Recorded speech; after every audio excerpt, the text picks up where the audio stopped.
कहते हैं हमारी ही दुनिया में ना जाने कितनी दुनियाएं और बसती है, मगर इंसान सिर्फ उसे ही मानता है जिसे वो देख सकता है। काली अमावस की रात थी। चारों ओर सिवाय हवाएं और शोर के अलावा कुछ भी नहीं था। राजन को आज घर लौटने में देर हो गई थी। रात के सन्नाटे को वो अपनी साइकिल से चीरता हुआ चला जा रहा था। वो गांव की नदी तक पहुंचा ही था कि तभी उसे नदी के पास एक काला साया दिखाई दिया जो नदी के किनारे पानी को घूरे जा रहा था। इतनी रात को नदी के पास देखकर राजन के ना जाने क्यों रोंगटे खड़े हो गए। उसे ऐसा महसूस हुआ मानो उसके पैर साइकिल के पैडल पर जम गए हो। राजन कपकपाते हुए होठों से बोला, कौन है वहां पर? राजन ने इतना बोला ही था कि अचानक वो साया बिजली की रफ्तार से दौड़ता हुआ राजन के नजदीक आ गया। राजन की नजर जैसे ही उस साये पर पड़ी, उसके हलक से एक भयानक चीख निकल गई। इस घटना के 1 महीने बाद अर्जुन का सारा ध्यान ड्राइविंग पर था। उसकी पत्नी शिखा कार में ड्राइविंग सीट के बगल में बैठी हुई एक मैगजीन पढ़ रही थी। शिखा ने मैगजीन रखकर अर्जुन की ओर देखकर कहा, और कितनी दूर रह गया है तुम्हारा गांव अर्जुन? बस थोड़ी दूर रह गया है, आधे घंटे में हम पहुंच जाएंगे। तुम्हारे चेहरे पर इतनी टेंशन क्यों है? टेंशन क्यों नहीं होगी शिखा, मैंने अपनी माँ को बगैर बताए तुमसे लंदन में शादी जो कर ली। पता नहीं माँ तुम्हें देखकर कैसे रिएक्ट करेगी। डोंट वरी अर्जुन, मुझ पर भरोसा रखो। तुम्हारी माँ को मनाने की जिम्मेदारी मेरी है। आई होप शिखा ऐसा ही हो। यकीन मानो अगर ऐसा हुआ ना तो मेरे ऊपर से एक बहुत बड़ा बोझ उतर जाएगा। अब मुस्कुरा भी दो यार।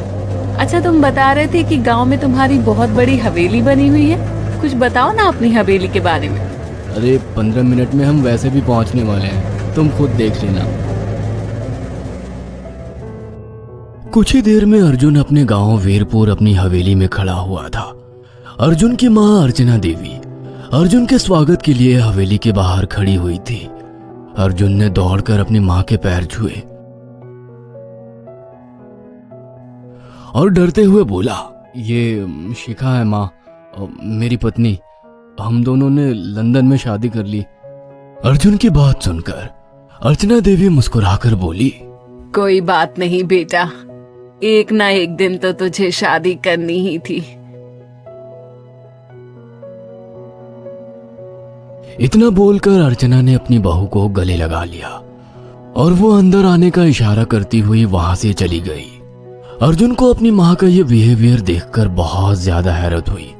उसे उसकी माँ इस बार बहुत बदली हुई सी लगी। अर्जुन पूरे 10 साल बाद लंदन से आया था। अर्जुन उन्हीं ख्यालों में खोया हुआ था कि उसके कानों में उसकी पत्नी शिखा की आवाज टकराई। अब क्या बाहर ही खड़े रहने का इरादा है क्या? अंदर नहीं चलोगे? कौन से ख्यालों में गुम हो गए? मुझे लगा था माँ को मेरी शादी के बारे में जानकर बुरा लगेगा, मगर माँ को तो जैसे कोई फर्क ही नहीं पड़ा। अजीब आदमी हो, ये तो अच्छी बात है। मुझे मेहनत करने की जरूरत ही नहीं पड़ी।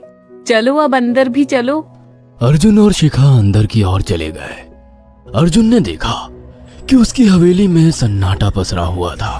उसे याद था कि उसकी हवेली में बहुत सारे नौकर चाकर हुआ करते थे। डाइनिंग टेबल पर डिनर के दौरान अर्जुन अपनी माँ से जो बोला वो सुन उसकी पत्नी शिखा और रहस्यमय अंदाज में मुस्कुराकर लगातार दिखे जा रही थी। माँ, हवेली के सारे नौकर कहाँ गए? मैंने सबको छुट्टी दे दी बेटा। लेकिन क्यों माँ, तुम्हें तो काम करने में बहुत ज्यादा तकलीफ होती होगी। नहीं बेटा, मुझे कोई तकलीफ नहीं होती। कुछ वक्त से मुझे सुकून और सन्नाटा अच्छा लगता है। अर्जुन इससे पहले अपनी माँ से कुछ कहता कि उसकी माँ ने उसे बोलने से रोक दिया। अर्जुन चुपचाप खाना खाने लगा। खाने के बाद अर्जुन और शिखा बेडरूम में चले गए। अचानक शिखा को दरवाजे पर 2 लाल लाल आंखें दिखाई दिए। उसे ऐसा लगा जैसे कि कोई उसे देख रहा हो। क्या हुआ शिखा? अर्जुन, मुझे ऐसा लगा जैसे कोई हम दोनों को देख रहा हो। पागल हो गई हो क्या? हवेली में सन्नाटा पसरा हुआ है, एक भी नौकर चाकर नहीं है। तुम्हें वहम हुआ होगा। तुमने तो सारा मूड खराब कर दिया शिखा, अब सो जाओ। उस रात अर्जुन तो गहरी नींद में सो गया, मगर शिखा की आंखों से नींद कोसों दूर थी। अगली सुबह शिखा जल्दी उठकर किचन की ओर चली गई, मगर उसने देखा कि उसकी सास अर्चना नाश्ता तैयार कर चुकी थी। माँ, आपने तकलीफ क्यों की? मुझे बुला लेती आप। शिखा की बात सुनकर उसकी सास अजीब से अंदाज में शिखा की ओर देखने लगी। उनके देखने के अंदाज में पता नहीं ऐसा क्या था कि शिखा को अपने रोंगटे खड़े होते हुए महसूस हुए। तुम्हें अब यहीं रहना है। तुम सिर्फ मेरे बेटे के साथ प्यार से रहो और जल्दी से मुझे एक पोता दे दो। काम की चिंता मत करो, वो सब मैं कर लूंगी। कुछ ही दिनों के बाद अर्चना गर्भवती हो गई। उसे हवेली में रहते हुए 6 महीने से ज्यादा वक्त हो चुका था और इन 6 महीनों में उसने नोट किया कि जब से वो गर्भवती हुई है, उसकी सास अचानक से आकर उसके पेट पर हाथ फेरने लगती और अजीब से अंदाज में उसके पेट को घूरने लगती।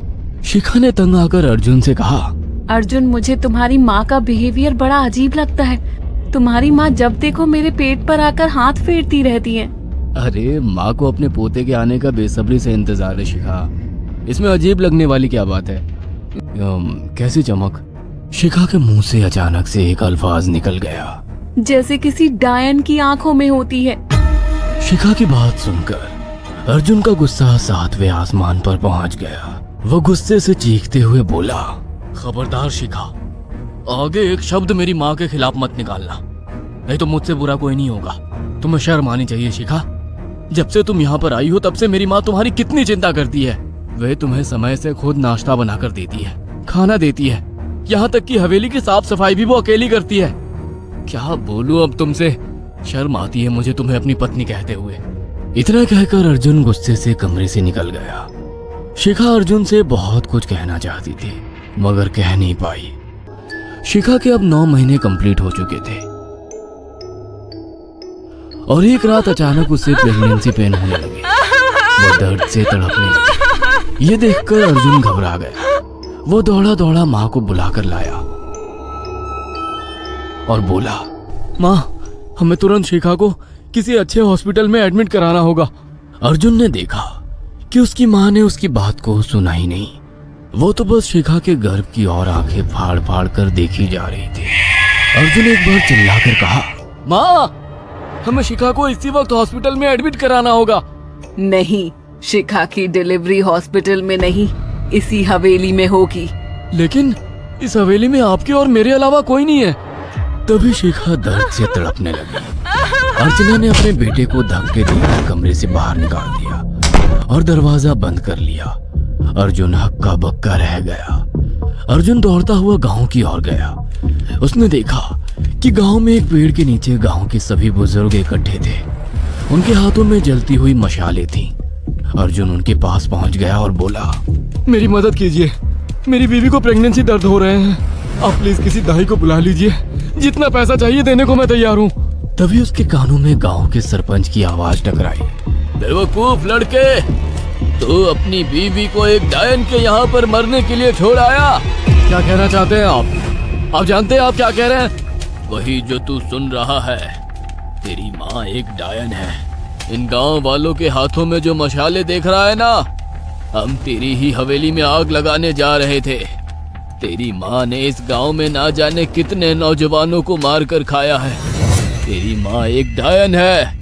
लगता है आपका दिमाग खराब हो गया है। आप जानते भी हैं मैं कौन हूँ? हाँ, मैं जानता हूँ। तू ठाकुर धीरेन्द्र प्रताप का बेटा है। तेरे पिता को शक हो गया था कि तेरी माँ एक डायन है, इसीलिए उन्होंने तुझे हमेशा उससे दूर रखा। पहले तेरी माँ ने तेरे पिता को मारा और धीरे धीरे करके वह हवेली के सारे नौकरों को मार कर खा गई और फिर गांव वालों को भी मारने लगी। और अब तो तेरे होने वाले बच्चे को खाएगी, क्योंकि डायन को नवजात शिशु का मांस खाना बहुत पसंद होता है। अगर मेरी बात पर यकीन नहीं है तो चलकर मेरे साथ तो खुद अपनी आंखों से देख ले। इतना कहकर सरपंच अर्जुन को लेकर हवेली की ओर चल पड़ा। उसके पीछे कई लोग थे जो जलती मशाले पकड़े हुए थे। हवेली के अंदर घुसकर उन्होंने उस कमरे के दरवाजे को तोड़ दिया जहां पर शिखा थी। कमरे का मंजर देखकर अर्जुन के रोंगटे खड़े हो गए। उसने देखा कि उसकी माँ एक बेहद भयानक रूप में उसके बच्चे का मांस खा रही थी और उसकी पत्नी शिखा फर्श पर मरी हुई पड़ी थी और पूरा फर्श खून से लाल था। अर्जुन को अपनी आंखों पर यकीन नहीं आ रहा था कि तभी उसकी मां उसके ऊपर झपटी। सरपंच ने चीखकर कहा, अरे इस डायन को आग लगा दो, जिंदा जला दो इसे, और साथ ही इस हवेली को भी। सभी लोगों ने जलती हुई मशालें डायन के ऊपर फेंक दी। देखते ही देखते डायन दर्द से चीखने और चिल्लाने लगी और कुछ ही देर में वो जलकर राख हो गई। हवेली में आग लगते ही सभी लोग अर्जुन को खींचकर बाहर ले आए। अगले दिन अर्जुन अपनी पत्नी की यादें साथ लेकर आंखों में आंसू लिए दोबारा लंदन वापस चला गया। हेलो माय फ्रेंड्स, उम्मीद करता हूँ अब सब ठीक होंगे। मैं हूँ आपका अपना यूसुफ ब्रादर। तो गाइस, कैसी लगी आपको मेरी ये वीडियो? अगर आप इसी तरह की वीडियो देखना चाहते हो तो मेरे इस channel cartoon cinema remix like, share और सब्सक्राइब करना मत भूलें और बेल आइकन को दबाना मत भूलें ताकि मेरी आने वाली हर वीडियो अब तक पहले पहुंचे।